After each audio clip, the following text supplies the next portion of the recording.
तारीख थी 3 अगस्त 1492। इटली का एक 41 साल का नौजवान आदमी जिसका नाम क्रिस्टोफर कोलंबस था, वह 3 जहाजों के बेड़े के साथ सफर पर निकलता है। उसका इस सफर का मकसद था भारत की खोज, क्योंकि 1492 ईस्वी में भारत से ज्यादा ताकतवर और प्रभावशाली देश शायद ही कोई था। उस समय भारत का पूरे विश्व में नाम था, लेकिन ट्रांसपोर्ट सिस्टम की कनेक्टिविटी नहीं होने से भारत में किसी को भी आना मुश्किल था। तो इटली का 41 साल का शख्स कोलंबस भारत ढूंढने की बहुत कोशिश किया और वह प्लानिंग के साथ भारत को खोजने निकला था। लेकिन उस समय ना कोई मैप था ना कोई टेक्नोलॉजी। फिर भारत ढूंढते ढूंढते वह अमेरिका पहुंच गया। वो अमेरिका को ही भारत समझ बैठा। इस तरह अमेरिका के स्थानीय लोगों को उसने नाम दिया रेड इंडियंस।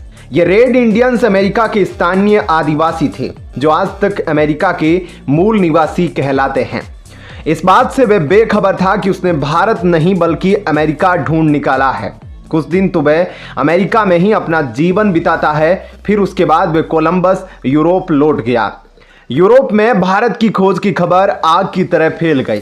कोलंबस मरते दम तक नहीं जान पाया कि उसने एक ऐसा देश ढूंढ निकाला है जो भविष्य में सबसे बड़ी ताकत बनकर उभरने वाला था। जब वह वापस यूरोप लौटा तो वो वक्त था जब दुनिया में स्पेन, ब्रिटेन और फ्रांस का दबदबा था। धीरे धीरे यूरोपियंस अमेरिका पहुंचने लगे थे।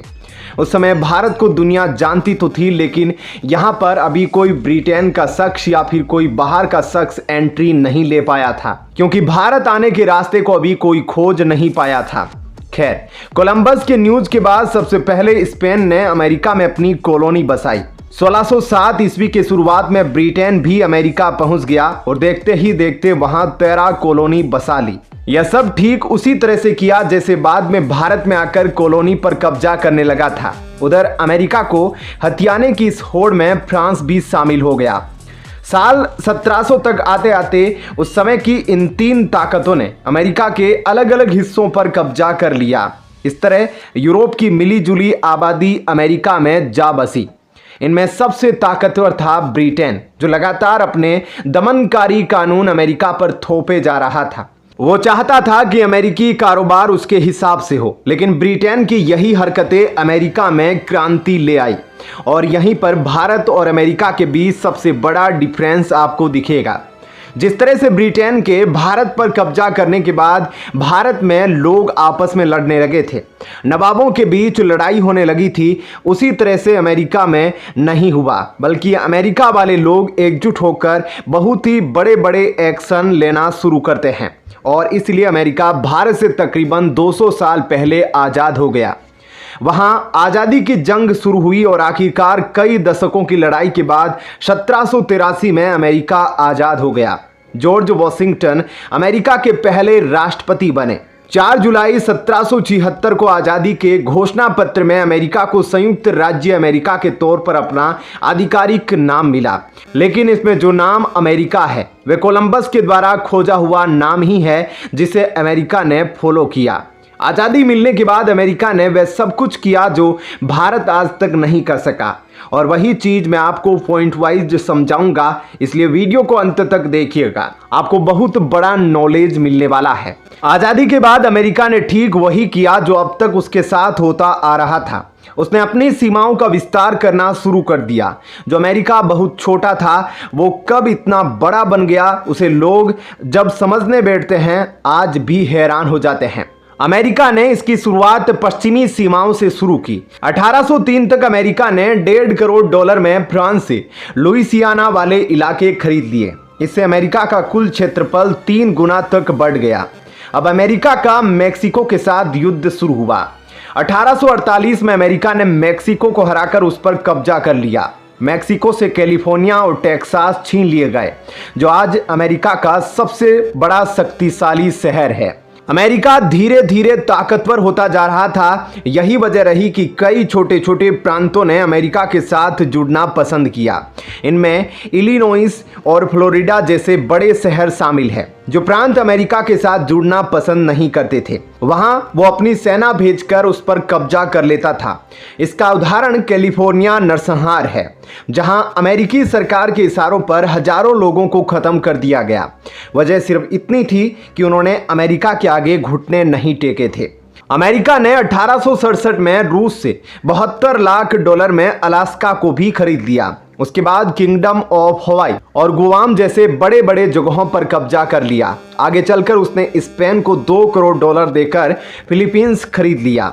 लेकिन 1946 में फिलीपींस को अमेरिका से आज़ादी मिल गई और आज फिलीपींस एक अलग देश है। यह अमेरिका की आक्रामक विस्तारवादी नीति ही थी कि 13 राज्यों वाला मुल्क अब 50 राज्यों में तब्दील हो चुका था और इन सभी जगह बड़े बड़े शहरों को खरीदने और कब्जा करने के बाद अमेरिका के पास वह सब कुछ हो गया, यानी वह सारे रिसोर्सेज हो गए जो आज किसी एक देश के पास वह सभी रिसोर्सेज नहीं हैं। इसके पास सोर्सेज ही रिसोर्सेज हो गए और अमेरिका की गरीबी उस समय ही खत्म हो गई थी। और इसलिए आज भी जहां भारत में टोल गेट के पास, रोड पर, शॉपिंग मॉल के बाहर हाथ फैलाए हुए भिखारी मिलते हैं, तो वहीं अमेरिका में आपको एक भिखारी को भी खोजना आपके लिए मुश्किल काम हो जाएगा, क्योंकि वहां पर उनके लिए सब रिसोर्सेज सस्ते रेट पर अवेलेबल रहते हैं, जिसकी वजह से वहाँ के गरीब लोग भी गरीब नहीं हैं। उन्हें ना ही तेल की कमी रहती है, ना ही ज़मीन की, ना ही समुद्र के तट वाली ज़मीन की कमी। वहाँ एक से बढ़कर एक टैलेंटेड लोग, साइंटिस्ट लोग मिलेंगे। जो कोई फेसबुक का आविष्कार करता है तो कोई एलन मस्क जैसा शख्स होता है। वहीं दूसरी तरफ हम अपने देश भारत की बात करें तो यहाँ पर भी वैरायटीज है। हमारे पास भी काफ़ी सारे ग्लेशियर है, समुद्री तट वाले ज़मीन है, समुद्र है, टैलेंटेड लोग हैं, इतने सारे स्टेटस है, सब कुछ है। यहाँ भी गर्मी बरसात जोड़े में सभी मौसम हैं जो अमेरिका में हैं। लेकिन यहाँ आज भी भारत गरीब बना हुआ है। आज भी भारत में केवल 1 से 2% लोग ही है जिनकी हर महीने की इनकम 1 लाख से ऊपर है। आज की दौड़ में भारत में क्यों नहीं बड़े बड़े बिजनेसमैन बनते हैं? भारत अपने आप को और एक्सपेंड क्यों नहीं कर पाया? इसका सबसे बड़ा जिम्मेदार आप किसे मानते हैं? आप कमेंट बॉक्स में बताइए। क्या यहाँ की सिस्टम, यहाँ की सरकार को जिम्मेदार मानोगे या फिर यहाँ के आम लोगों को जिम्मेदार मानेंगे जो अपने आप को अभी तक इंडिपेंडेंट नहीं बनाए हैं? किसे जिम्मेदार मानेंगे? यह सबसे बड़ा मुद्दा इस टॉपिक का, इसलिए इसे कमेंट करना आप नहीं भूलिएगा।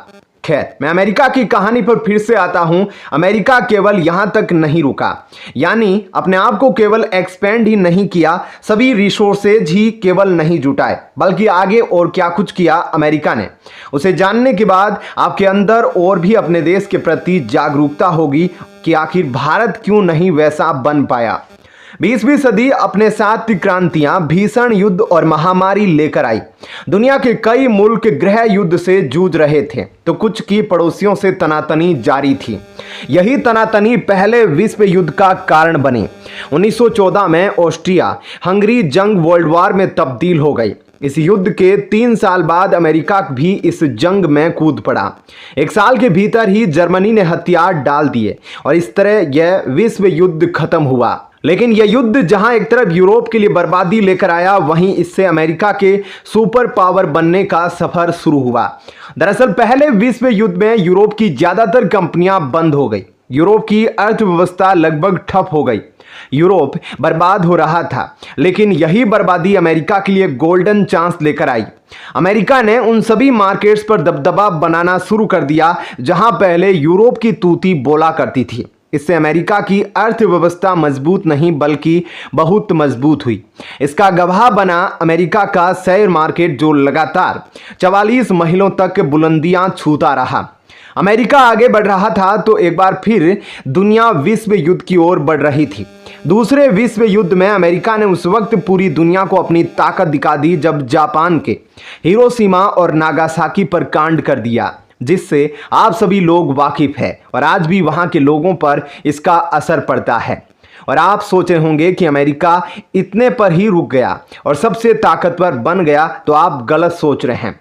सबसे ताकतवर तो वह अभी तक बन ही चुका था, लेकिन इसके बाद भी उसने एक से बढ़कर एक ऐसे दिमाग लगाए कि बाकी सारे देश परास्त हो गए। कुछ ऐसा किया जिससे आने वाले 500 सालों तक उस पर कोई दबदबा नहीं बन सकता। आजकल आप डॉलर का नाम सुनते होंगे। अमेरिकी डॉलर वह ताकत है जिससे आज पूरा वर्ल्ड डॉलर में ही व्यापार करता है।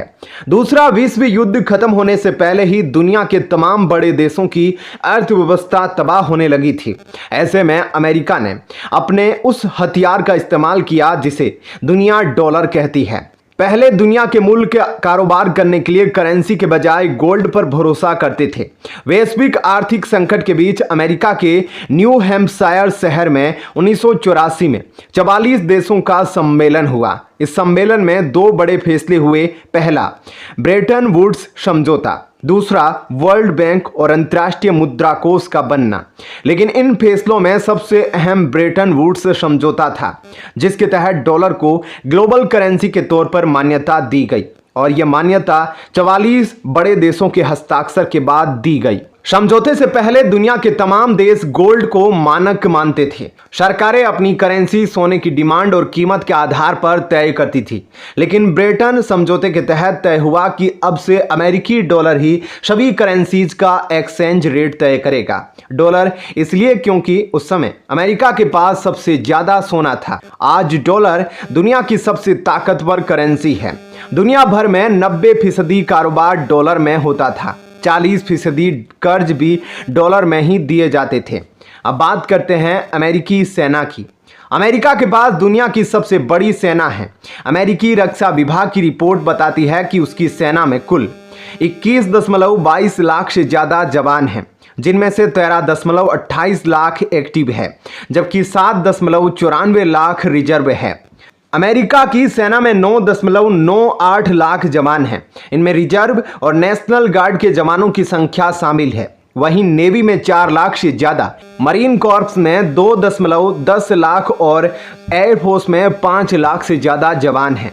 अमेरिका अपनी सैन्य ताकत पर 800 अरब डॉलर यानी कि 66 लाख करोड़ रुपए से ज्यादा खर्च करता है।